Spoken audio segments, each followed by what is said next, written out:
मैं आपको एक कहानी सुनाता हूं। एक आदमी में आध्यात्मिक प्यास जाग उठी। उन दिनों जब आध्यात्मिक प्यास जागती थी तो लोग जंगल में चले जाते थे। तो वो जंगल चला गया और उसने बैठकर ध्यान करने के लिए एक अच्छी सी चट्टान ढूंढ ली। वो बैठ गया और फिर उसने देखा कि कुछ ही दूरी पर एक लोमड़ी थी। उसके सामने के दोनों पैर कटे हुए थे। लोमड़ी अपंग थी।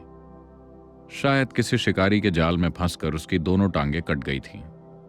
प्रकृति किसी भी प्रकार की असमर्थता पर दया नहीं दिखाती। प्रकृति में अगर आप अपना भोजन नहीं जुटा सकते तो आप गए काम से। तो यहां एक लोमड़ी थी जिसके आगे की दोनों टांगें कटी हुई थीं, लेकिन दिखने में वो स्वस्थ और हट्टी कट्टी लग रही थी। उसने ये देखा और वो सोचने लगा कि पैरों के बिना ये लोमड़ी अपना काम कैसे चला रही है। फिर वो बैठ गया। उसे ध्यान लगाना था। उसने जाप शुरू किया। ओम ओम ओम कुछ समय तक चलता रहा।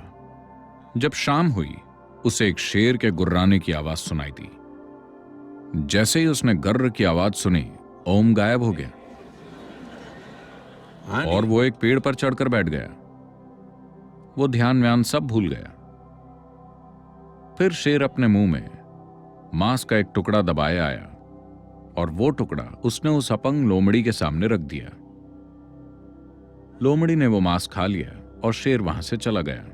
उस आदमी ने सोचा, ओह, ये तो एक दैवी संदेश है। भगवान मुझसे कुछ कहना चाहते हैं। एक अपंग लोमड़ी को एक खूंखार शेर खाना खिला रहा है। यह सबसे बड़ा चमत्कार है। भगवान मुझे कोई संदेश दे रहे हैं। वो संदेश क्या है, क्या है, क्या है? वो ध्यान लगाना पूरी तरह से भूल गया और सोचने लगा कि वो संदेश क्या है। फिर उसने खुद ही अपना एक संदेश बना लिया। उसने कहा, भगवान मुझसे कहना चाहते हैं कि इस चमत्कारी जंगल में एक अपंग लोमड़ी को भी एक खूंखार शेर खाना लाकर देता है। जब ऐसी व्यवस्था है तो मूर्ख, तू तो आध्यात्म के मार्ग में है। तू क्यों खाने के बारे में सोच रहा है? बस एक जगह पर बैठ, खाना तेरे पास आ जाएगा। तो वो बैठ गया। एक दिन, दूसरा दिन, तीसरा दिन, छठवें सातवें दिन तक वो जिंदा रहने के लिए तड़पने लगा। वो हिल भी नहीं पा रहा था। बिल्कुल कमजोर तड़प रहा था। लगभग मरने जैसी हालत थी। उस रास्ते से एक योगी गुजर रहे थे। उन्होंने वो आवाजें सुनी। वो उसके पास आए और पूछा, क्या हुआ? तुम्हारी ये हालत कैसे हो गई? आदमी बोला, ओह महान योगी, मुझे एक दैवी संदेश मिला था। मैंने उसका पालन किया और ऐसा हो गया। योगी ने पूछा, क्या हुआ था? आदमी बोला, वहां उस लोमड़ी को देखिए, देखिए वो कितनी तंदुरुस्त है। रोज एक शेर उसके लिए मांस का एक टुकड़ा लेकर आता है और उसे खिलाता है। आपको नहीं लगता कि यह दैवी संदेश है? बताइए, क्या यह सच में दैवी संदेश है?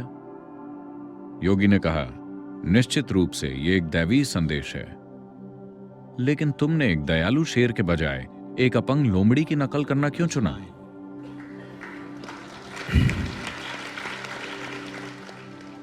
तो यह चुनाव आपको करना है। अगर आप एक अपंग लोमड़ी की नकल कर रहे हैं तो एक दयालु शेर आपको चमत्कारी लगेगा।